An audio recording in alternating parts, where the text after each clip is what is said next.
Bienvenidos una vez más. Hoy vamos a ver el tema de los ESBs, que son los Enterprise Service Bus, como parte de lo que vimos la semana pasada, bueno, hace 2 semanas, mejor dicho, porque la semana pasada vimos el tema de los avances de sus ideas innovadoras basadas y en arquitectura de Java. Nosotros tenemos que ver cómo nuestra arquitectura la vamos a ir desacoplando de modo de que estos sean como pequeños legos, si queremos hacer una analogía, y que podamos reutilizarla. No que nosotros tradicionalmente pues creamos una aplicación y toda la lógica y todo lo colocamos ahí, y entonces cuando queremos agregar una nueva regla de negocio, cambiarla, pues tenemos que hacer un tema de gestión de cambio de aplicaciones ya actuales y pues tener que hacer el flujo completo, ya sea que ustedes estén en un enfoque ágil o estén en temas de DevOps, pero al final pues tienen que pasar toda la línea, ¿verdad? Em, ¿Con qué nos quitamos con esto? Es que hay arquitecturas que le corresponden a las áreas tradicionales funcionales y hay arquitecturas que técnicamente, pues por la naturaleza de las herramientas, pues nos corresponde técnicamente desarrollarlas, por ejemplo, programarlas, no así las otras que son parametrizables. ¿Por qué viene esto al caso y por qué nosotros estamos viendo los CSVs? Porque si ven la imagen que vemos acá, pues tenemos una abstracción de cómo ven los clientes las aplicaciones que consumen y que ellos pues realmente lo que está detrás de eso pues no les interesa, pero que nosotros sí debemos de conocerlo y saber qué deberíamos tocar cuando nos están pidiendo modificar alguna parte de algún proceso, alguna parte de alguna regla o alguno de los servicios que nosotros pues estemos desarrollando. Eh, Cuando estamos hablando de organizaciones que son pequeñas, pues la verdad no vale la pena tener un ESB. Al final de cuentas, pues ustedes podrían tener alguna otra plataforma en la nube o algo más simple, pequeños web services que nosotros podemos crear y tal vez no, nosotros no le deberíamos valor de tener un web service eh, por cada funcionalidad y lo que hacen tradicionalmente es crear un web service y colocarle un montón de métodos, ¿verdad? Entonces, cuando yo quiero modificar el método o sea, tengo el web service y lo veo así, ¿verdad? Como cliente, pero tengo consulta, tengo actualización, creación, eliminación o baja o cambio de estado, por ejemplo, y algunas otras, y los tienen todos en un mismo paquete, en un mismo web service con diferentes métodos, y eso nosotros decimos, bueno, ya tenemos servicios, ¿verdad?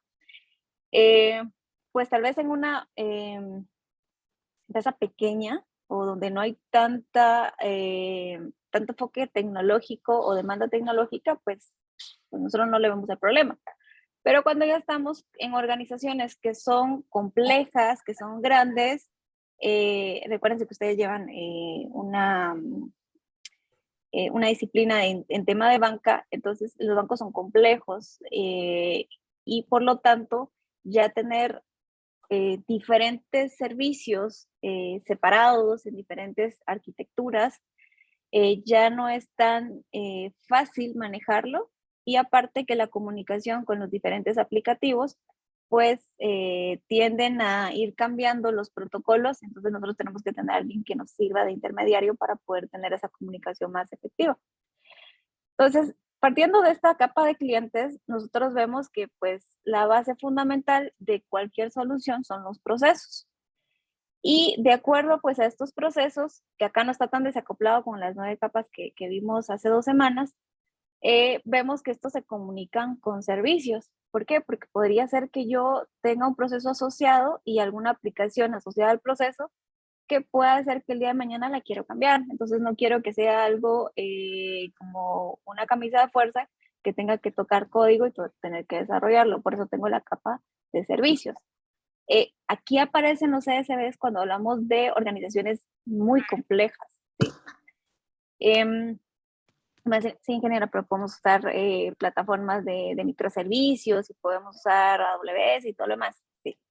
Pero cuando hablamos de organizaciones muy complejas, como las empresas de telecomunicaciones, como bancos, por ejemplo, eh, ustedes van a ver que ellos tienen los Enterprise Service Bus, que son los intermediarios para comunicarse con los diferentes software. ¿Por qué?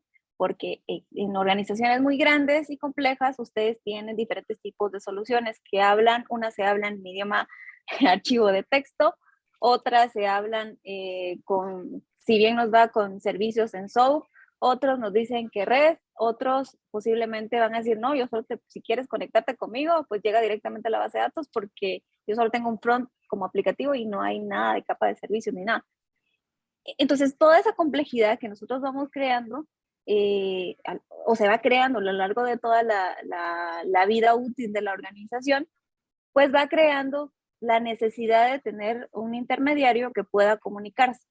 La mayoría de los CSVs están desarrollados en lenguaje Java y nos permite acoplarnos de una forma fácil a los nodos o los servicios que vayamos a crear bajo Java, por ejemplo.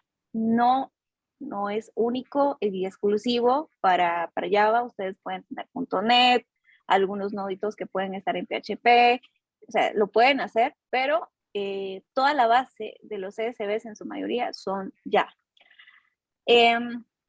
Y por eso vemos la parte de los aplicativos, que para nosotros eran toda la parte de componentes, y tenemos, bueno, esta solución de un ERP, pues habla un idioma, esta otra solución de Chicago tiene otro idioma, y, por ejemplo, vemos otro tipo de aplicaciones que podrán existir dentro de la organización, pues que hablan en los diferentes idiomas que yo les comentaba. Por eso surge la necesidad de conocer qué es un ESB o un Enterprise Service Bus. En algunas organizaciones ni los van a ver que existen, otros les van a decir, miren, esos ya no se usan, pero la realidad es que no, o sea, todavía se siguen usando. Es más, en algunas organizaciones tienen la parte de servicios como una base interna y todo lo que se expone es consumido por una capa de un API Gateway que conecta a estos servicios, pero que ya los puede tener con una capa de seguridad, por ejemplo, para poder exponerlos fuera de, ¿sí? Y manejar seguridad, monetizar, colocar un tema tarifario, controlar quién tiene acceso, aunque yo lo tenga público, quién debería tener acceso y quién no debería tener acceso. Planes de cuánto le voy a cobrar. Por acá hay organizaciones, por ejemplo, en Guatemala, que si son de gobierno, también les cobran por eso, por el consumo de cada uno de sus APIs, entre comillas, o servicios que uno quiere utilizar. Entonces, detrás de todo eso ustedes van a encontrar pues algunos ESBs o Enterprise Service Bus o comúnmente pool de servicios. Para recordar un poco, pues nosotros vimos en alguna de las sesiones que nosotros nos íbamos a basar en una buena práctica de la industria, en este caso es BIAN, como les había mencionado, es de la industria de bancas para el tema de Open Banking, banca como servicio, banca abierta, y pues BIAN para poder aplicarse necesita de una buena práctica, un marco de referencia general, este sí es general, de un tema más corporativo, que es TOGAF, ¿sí? Estos dos van de la mano. Cuando ustedes ingresen a BIAN, van a poder ver que ustedes se pueden certificar, que ustedes pueden llevar cursos, eso sí, todos los cursos son en inglés, y la certificación pues más o menos les cuesta como 500 euros. Y para poder aplicar, la recomendación es que ustedes primero se certifiquen en TOGAF, que más o menos una certificación de fundamentos les cuesta $350, y la capacitación sí la van a encontrar en todos lados, hay en español, en el idioma que ustedes quieran, de una forma fácil. Ahora, ¿por qué lo mencionamos? Porque nosotros, para parte de lo que nosotros tenemos que ver de la arquitectura Java, nos vamos a quitar un poco el chip de Java por un momento y vamos a irnos a una parte donde no importa la tecnología, yo lo puedo aplicar en donde pues se haga más fácil y donde la organización pues tiene, digamos, licencias, ¿sí? O ya tiene inversión de tipo de una tecnología en particular. porque recuerden, o sea, si yo quisiera ir a una organización y quiero cambiar la forma de que todos desarrollan en .NET y yo quiero llegar a desarrollar en Java o en PHP, pues posiblemente me va a tocar que hacer un poco de gestión de cambio y eso implica quitar tiempo a los proyectos. No es tan viable. Entonces, recordando un poquito, nosotros tenemos estas capas, ¿se recuerdan? Una capa de aplicación que puede ser cualquiera, que puede ser web, que puede ser mobile, o que puede ser una standalone. Y tenemos la parte de los procesos de negocio, que es la lógica de cómo funciona, ¿sí? Recuérdense que para ustedes en su MVP que están trabajando, ustedes tienen que hacerlo de acuerdo a ese proceso. Por ejemplo, el de sus compañeros que tienen reservación de un restaurante de forma remota, entonces tiene que establecer el proceso de su MVP, solo que acá es cuáles son esos pasos generales. En vez de tener los mockups acá, lo vamos a colocar los pasos del proceso. Luego en tema de reglas, pues acá es que yo sé que puede cambiar y que puede ser parametrizable, ¿sí? Por ejemplo, algo que tenga que ver con un tema de propina, si estamos hablando siempre en el enfoque de tus compañeros de la reservación. Por ejemplo, cuánto tiempo se puede reservar antes, ese tiempo, si existen alguna promoción por reservar, no sé, una semana antes. O sea, todas esas cosas que son variables, nosotras, y ahí recordando un poco del curso de estadística, todas esas variables que ustedes van a identificar que son parametrizables son reglas que a nosotros nos van a servir y que son parte del proceso. Nosotros no nos las inventamos, salen de cada paso del proceso y de la necesidad donde nosotros decimos, bueno, efectivamente yo no necesito que alguien técnico tenga que estar modificando esta parte, sino que podemos dejarlo que la parte funcional lo pueda parametrizar sin que nosotros podamos tener una interacción. Entonces ahí lo vemos. Luego tenemos el tema de actividades robóticas. ¿Se recuerdan que yo les mencionaba que estas solo aplican cuando tenemos algún tipo de actividades que no podemos automatizarlas de una forma directa, sino que la queremos hacer de una forma indirecta porque la lógica de cómo funciona un software o los pasos que se generan no pueden ser automatizados porque no se tienen servicios o porque no podemos llegar directamente al software. Por ejemplo, entonces necesito yo o que me tengo que conectar con un tercero y el tercero no está listo y yo necesito tener información y él me manda toda la información que necesito para poder cargar el sistema por correo, por ejemplo, y lo que hace una persona normalmente es recibir el correo todos los días, descargar el archivo en Excel o un CSV, viene, lo carga en un portal y ya. Entonces, el tercero me dice, yo no te lo puedo cambiar, yo solo te lo envío por correo y si quieres que lo cambiemos, proyecta aquí un año, ¿verdad? Y nosotros queremos ser ágiles y no vamos a esperar eso. Entonces, para poder solucionarlo, nosotros le jugamos la vuelta, entonces decimos, no, vamos a una RPA y nosotros pues podamos nosotros automatizar tareas que podrían ser muy repetitivas y operativas y pues ya quitarles esa parte en este caso al negocio o a alguien que esté operando esta parte y que mejor se dedique a otras actividades más productivas. Si fuera el caso, por ejemplo, de sus compañeros de reservación de restaurantes, pues posiblemente hay algunos restaurantes que no van a tener algo muy automatizado. O sea, si estamos, y por eso es bien importante cuando ustedes hacen su pliego y ustedes colocan cuál es su segmento, que ustedes definan el segmento en sí, por ejemplo, de los restaurantes que se van a pegar con ustedes, porque si yo estoy hablando de restaurantes que son pequeños o que no son formales, pues posiblemente la tecnología les va a pegar un poco. Pues entonces yo tengo que buscar cómo puedo facilitarles a ellos que, por ejemplo, los pedidos a ellos les lleguen, no sé, por WhatsApp, por correo, pero hay algunas actividades que posiblemente no, ellos me van a responder por un chat, por ejemplo, y no me van a mandar un correo. Entonces yo tengo que ver cómo hago la automatización de automatizar ese mensaje que me van a recibir porque resulta que el restaurante que está asociado pues no tiene la tecnología suficiente y lo único que puedo utilizarme es un chat y lo puedo parsear y utilizo una actividad robótica. Este es el ejemplo de sus compañeros, ¿sí? Esto va muy de la mano al segmento que ustedes vayan a aplicar. ¿Por qué lo estamos viendo? Porque yo revisé algunos ya me mandaron sus modelos bien, y de ahí pues prácticamente ustedes tienen que pensar bien qué van a ir desacoplando y qué es factible de acuerdo a la realidad. Porque si ustedes esperan haciendo, o sea, están haciendo su MVP basado en un segmento, pero cuando lo están desarrollando, desacoplando, ya cuando lo tengamos que hacer es otro, ahí no va a casar lo que ustedes están diciendo, y esto nos dice mucho a la hora que se haga la presentación final de lo que ustedes vayan a presentar. Entonces, por ejemplo, yo pondría actividad robótica, recibir respuesta del restaurante que viene por un chat y lo inserto a la base de datos del sistema o de la plataforma en sí, por ejemplo.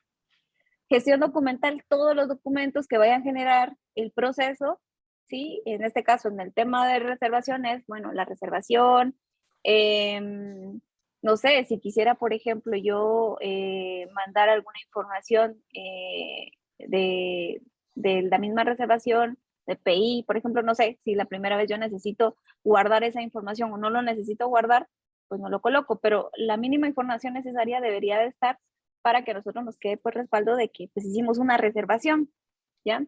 Y que tal vez nos llegue la confirmación por nuestro, digamos, nos llegue el documento por WhatsApp, por ejemplo, y ese mismo documento pues ya lo tenemos guardado nosotros como un ticket de la reservación donde nosotros podemos ir, y ese podría tener un QR, y ese QR pues se comunica al sistema cuando ya llegan, por ejemplo, al restaurante, pues ustedes ya llegan solo, bueno, mire, ya tengo la reservación, le leen el QR, ya saben dónde está y ya le están preparando todo. APIs, servicios y microservicios, se recuerdan. Cuando nosotros queremos exponer información, queremos monetizar, queremos tener seguridad, una API Gateway es una solución, y podemos tener APIs que podemos de una vez desarrollar incluso la lógica dentro de estas plataformas. Pero si no, nosotros podemos tener una capa antes que podrían ser servicios o microservicios, y en este caso yo me voy a enfocar a servicios en tema de arquitectura orientada a servicios, donde vamos a tener lo que se refiere a el Enterprise Service Bus, al ESB. Sí, todo lo que nosotros tenemos en esta capa que está aquí es lo que son candidatos para que nosotros los empecemos a desarrollar en los ESBs, que al final es como decir, bueno, en vez de que yo venga y desarrolle un web service, por ejemplo, en .NET o, por ejemplo, en Java tradicionalmente, yo lo que hago acá son flujos, y el ESB lo que me permite es hacer esos flujos y poder exponerlos y traducirlos al lenguaje que yo necesite. O si necesito consumir, pues él también me hace la traducción. Normalmente los ESBs exponen información de todo tipo, se puede exponer en este caso. Y recuérdense que los servicios no varían de acuerdo al lenguaje que estemos desarrollando. Lo que sí varía es el protocolo de comunicación que estamos utilizando. Si uso SOAP o si uso REST. Tradicionalmente cuando utilizo SOAP, pues yo sé que pues voy a mandar el XML, que algunos dicen que es más, pues es más seguro y la banca lo acepta más. Otros no, el tema de REST es más ágil. Cuando mandamos los mensajes, pues son más livianos y que son un poco más estándar, pues ahí es de acuerdo a quién los desarrolle y diseñe, y también pues eso se tiene que comprobar de acuerdo también a cuáles son las políticas dentro de una organización para poder hacerlo. En los CSVs ustedes lo pueden exponer como ustedes quieran, SOAP, REST, el mismo flujo. Yo puedo decir, bueno, lo voy a exponer en SOAP y porque ese es el protocolo de los nodos, pero me quiero comunicar con un tercero y ellos solo consumen REST. Ok, entonces el mismo flujo lo expongo, pero lo voy a colocar para que se conecte o que se pueda consumir en REST o se exponga en REST. Quiero que esto me genere un archivo, porque resulta que un tercero no se comunica ni por SOAP, perdón, ni por SOAP ni por REST. Entonces, bueno, entonces le uso el mismo flujo y le voy a crear un archivo, voy a sacar un archivo de lo que vaya yo a generar y ya. Entonces, eso es lo que nosotros podemos hacer de una forma fácil en un USB. Esto que está acá donde dice capa de componentes, al final de cuentas, eso depende mucho de qué voy a conectar, ¿sí? Algunos lo que hicieron fue colocarme fácil, ¿va? Un cuadrito que diga API y todo conectado ahí. Yo de forma fácil, por tema de tiempo, no les coloqué el nombre, pero sí tienen que tener, por ejemplo, si estoy diciendo consultar carrera, pues el SP tiene que tener alguna nomenclatura tradicionalmente. Yo le coloqué un SP1, pero no tradicionalmente. O sea, ustedes en su organización tienen que tener una nomenclatura. Hay quienes que por seguridad pues tienen un catálogo de esas nomenclaturas y dicen, bueno, el SP001, no sé qué, no sé qué, es el de consulta carrera, pero alguien que obtenga la base de datos, por ejemplo, y quiera hacer algo malintencionado, pero eso es cuando nos vamos a los extremos de seguridad. Entonces les dicen, no les coloquen nombres que tengan que ver, sino colóquenles un código y tienen un catálogo. En otras organizaciones no, o sea, me hace un sentido de que yo le coloque SP, porque sabemos que es un objeto de base de datos, y luego le colocamos la parte de, espérenme, chicos.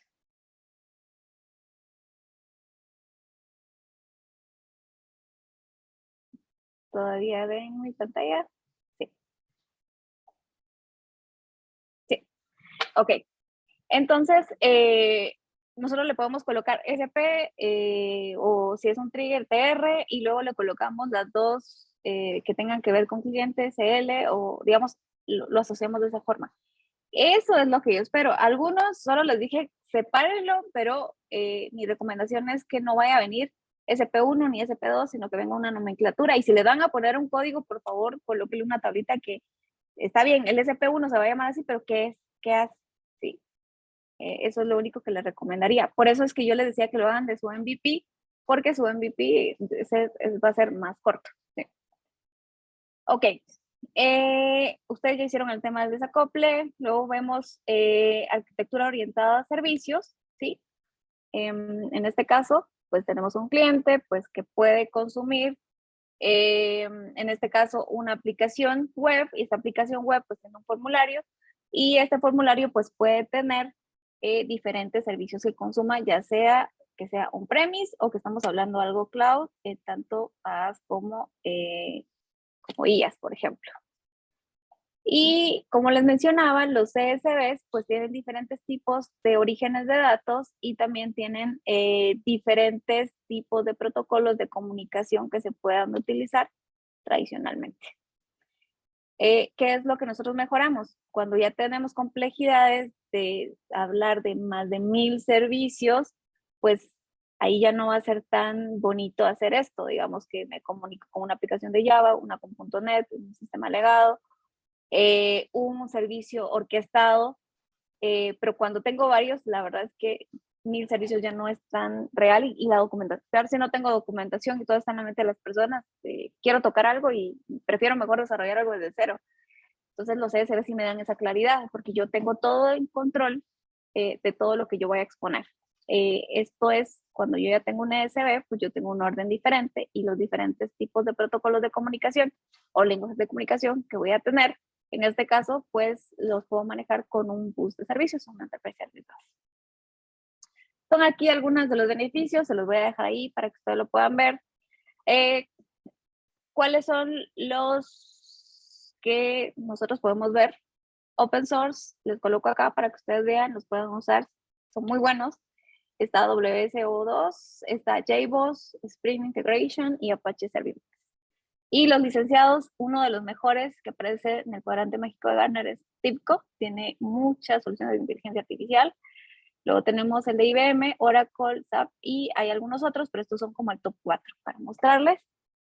¿Y por qué usarlo? Porque nos vamos a quitar las complejidades cuando tenemos muchos servicios. Esto rápido, no, mensaje flujo, grupo de fusión adaptador, son algunos de los conceptos básicos que debemos de conocer para el taller que vamos a trabajar. ¿Ok? Y pues nos vamos a ir a la demo. ¿Y qué es lo que vamos a trabajar en la demo? Pues vamos a tener el bus como tal, que en este caso es lo que ustedes descargaron es un toolkit que nos abre un ambiente, no es el core que tenemos, hay que implementar el core y el core pues nos vamos a llevar ahí como más de 100 gigas para descargarlo, entonces no es factible, no nos va a dar tiempo a hacerlo tampoco, pero vamos a utilizar el emulador en este caso. ¿Ok? Y ¿cómo vamos a estar trabajando? Vamos a tener un servicio, no tenemos conectado una base de datos, entonces únicamente va a buscar información local, la transforma, la regresa por un nodo HTTP y responde en el protocolo REST, que es el que nosotros tenemos, en este caso va a ir en JSON. Eso es lo que nosotros vamos a trabajar y prácticamente para hacerlo así básico vamos a tener 3 nodos. En este caso tenemos un nodo que es un HTTP input que va a recibir la petición que nosotros entramos, el compute que es el que transforma el flujo y el HTTP replay es el que me va a responder automáticamente la respuesta. Esto que está acá, yo ya les coloqué un documento, creo que está en Word, para que vamos a sacar de ahí los códigos para que no tengamos que typearlos. Como tal. Bueno, entonces vamos a irnos a la demo.